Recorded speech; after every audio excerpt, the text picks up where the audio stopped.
Assalamualaikum warahmatullahi wabarakatuh. Perkenalkan, nama saya Abdul Aziz. Pada kesempatan kali ini saya akan menjelaskan mengenai azas-azas dalam beberapa cabang hukum, yaitu yang pertama hukum perdata, hukum pidana, hukum administrasi negara, hukum tata negara, dan hukum internasional, serta penerapan azas tersebut dalam peraturan perundang-undangan.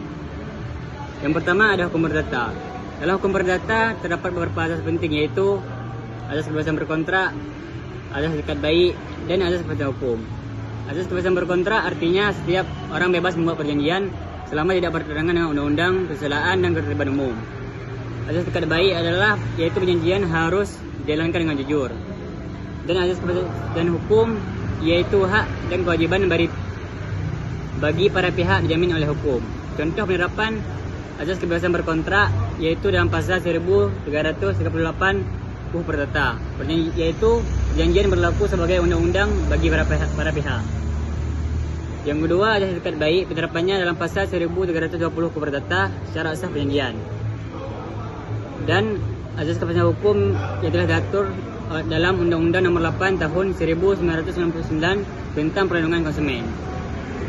Yang kedua adalah hukum pidana. Azas-azas penting dalam hukum pidana mencakup azas legalitas, azas non retroaktif, dan azas kesalahan. Azas legalitas adalah tidak ada perbuatan yang dapat dipidana sebelum ada undang-undang yang mengaturnya. Azas non retroaktif adalah azas yaitu yang menandakan bahawa undang-undang tidak berlaku surut. Azas kesalahan, seorang hanya bisa dihukum jika ada kesalahan yang dilakukannya. Contoh penerapan azas legalitas dalam pasal 1 ayat 1 KUHP tentang azas legalitas.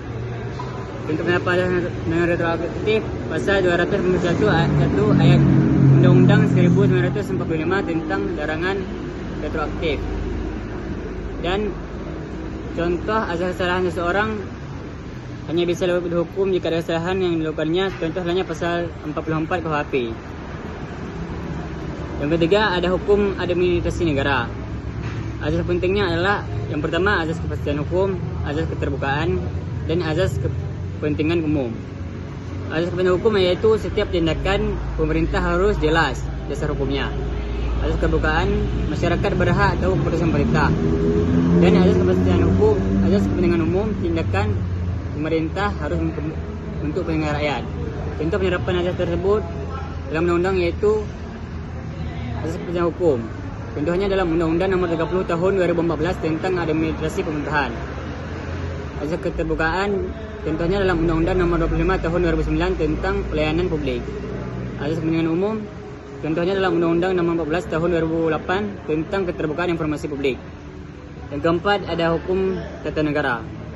Azas yang terkandung dalam hukum tata negara yaitu ada yang pertama azas kedaulatan rakyat, azas konstitusionalitas, azas persamaan kedudukan di depan hukum.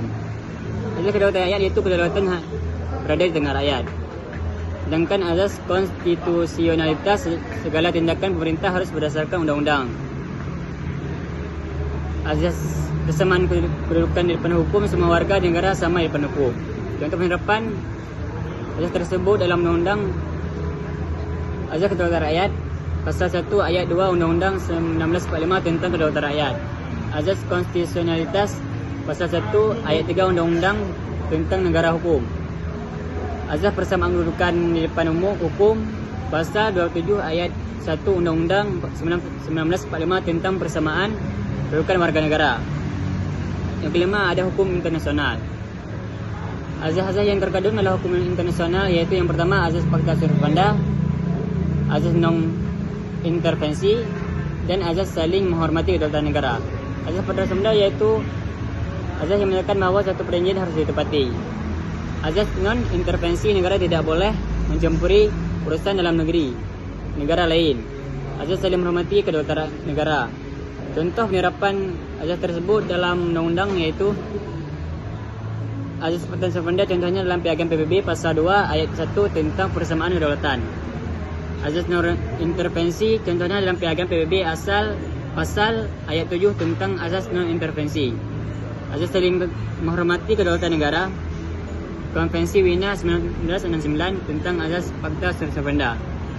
Dari penjelasan tersebut dapat kita sebutkan bahwa setiap cabang hukum memiliki asas-asas dasar yang berfungsi untuk menjaga kepastian, keadilan, dan kemanfaatan hukum. Asas inilah yang menjadi fondasi dalam setiap peraturan perundang-perundangan di Indonesia maupun di dunia internasional.